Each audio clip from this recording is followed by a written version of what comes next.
don't know about setting it apart, but I can speak to what I know my signature style is. It's drapery. I like it when things move. It doesn't matter how stiff or how fluid the fabric comes. I'm partial to fluid fabrics. Anyone who knows the Ejiro Amos-Tafiri brand knows they're gonna get jerseys, silks, in the past loads of chiffon. Now I'm using a lot of indigenous fabrics like ashoke, but it still moves. I know those are stiff fabrics that you think, oh, they have no fluidity, but because that's my design ideology, you're gonna get everything moving. Yeah, so that's my signature style. And it's constantly laced with storytelling. Like, beyond just the movement of the fabric is maybe motifs. I like typical traditional dress forms, African traditional dress forms, especially Nigerian traditional dress forms. I feel like we've not exported that part of our culture, or it hasn't been globally accepted, and so I'm constantly reimagining the basic dress forms. Like when I reimagined the Rambuba and it went viral, I'm happy now that the whole world is wearing the Rambuba. They think they're just wearing this dress and draped skirt, but that's really what I wanted, that the whole world gets to wear Rambuba the way we all wear suits, which is the British traditional outfit, and the way the whole world now wears kimonos, which is the Japanese traditional outfit. So that's constantly my dream and my fight. Like, I want people to accept how we typically thought about clothes and how we dress. I think the whole world needs to enjoy that or come to honor that about us as Nigerians.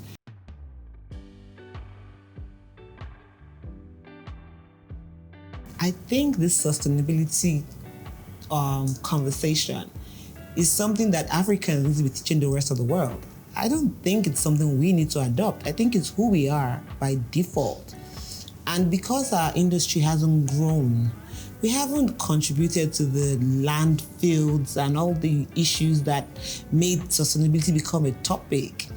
If you look deep down into your culture, even your grandmas, you see that culturally, you pass on clothes from one generation to the other generation. It doesn't expire. Like your great-grandma's ashoke or woven cloth, you pass it down to the next generation, use for your events and stuff. And the more you acquire, the more you pass it down. So we're not one to throw out things. We're not one to just produce for producing sake. And our typical traditional ways of producing clothes is super sustainable. It's slow, it's intricate, it's detailed, it has a lot of story, it has heart. So people don't throw it away. So it's borrowed culture, and I think that we should be honest about who we are as Africans. Be proud of it, and then teach the rest of the world to behave like that. So that's how I run Ejiro Amos-Tafiri. That's how I think about when we produce. That's why I said I don't do a lot of chiffons anymore like I used to, because I'm trying to slow down on just consuming or leaving the thought that I thought I had to follow. This is the path that I met, and how I thought I had to just follow that path. Now I've come into my own, I can chart my own course more honestly.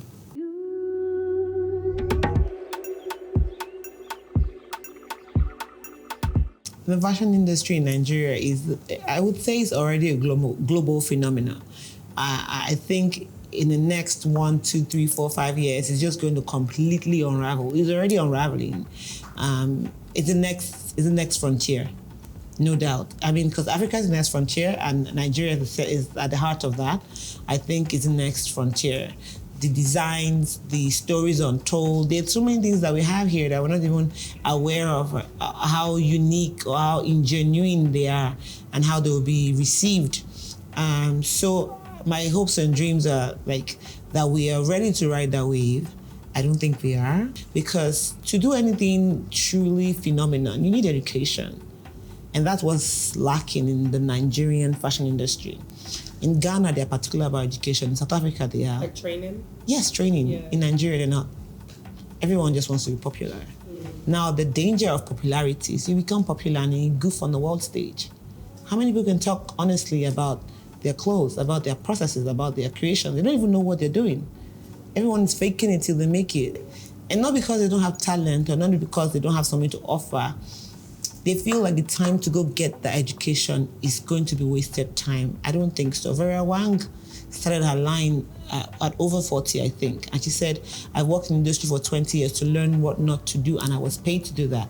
And she started her fashion line, and she became an instant success. I mean, in 1 year, she was everywhere. And that's the same with Ejiro Amos-Tafiri. So now I didn't do all of that. I went to Yabatech. I did all of that. I worked with Tiffany Amber. I worked out of Africa. My very first year, I was on the cover of Complete Fashion.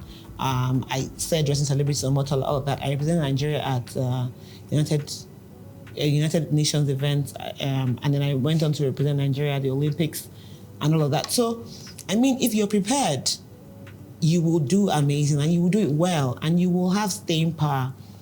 But that's what I think we really need to really ride this wave. I hope that we will come together and really recognize that, whether from the old to the mid to the young, upcoming, education is what's going to make us really stand out and make us stand toe to toe, because we have everything it takes to stand toe to toe with designers from around the world.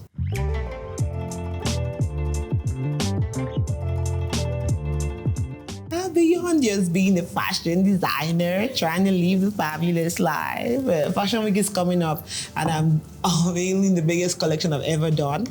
60 looks, pray for me. I'm having my first solo show, and I hope to take it around Nigeria. Let's start with that. It's going to be a traveling show. Yeah, so we're going to have it in Lagos first, and we're going to go to Abuja, and then maybe throughout the year, we're going to keep traveling with that show just to see how we can tell these stories differently. So that's one thing. And then I started my foundation this year. I turned 40. So I feel like I've been blessed to live this dream, to set out to do this in a time where it wasn't accepted. I was growing up to be a doctor, perfect science student, and then I happened on fashion and it broke everyone's heart. So riding this journey, I feel like I have to give back. So when I'm saying I'm passionate about education, I'm putting my mouth where my money is. So I started my first conference last month, yes, and I'm doing another one right after Fashion Week. And so I'm also setting up a mentoring scheme for younger designers, because I mean, if we don't help ourselves, who will? We can't keep looking to the West to help us. We can help ourselves. Yeah.